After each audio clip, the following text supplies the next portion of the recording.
Make a change by helping your car's engine perform efficiently with the new air filter from Filterheads.com.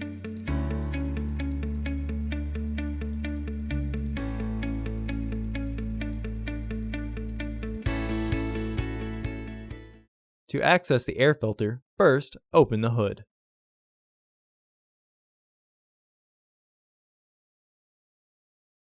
The air filter is located here.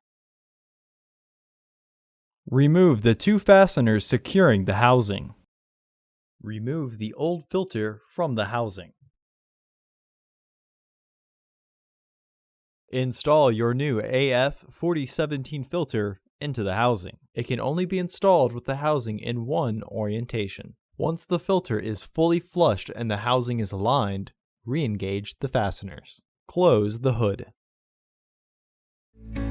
Visit our website to order your filter to ensure that it fits.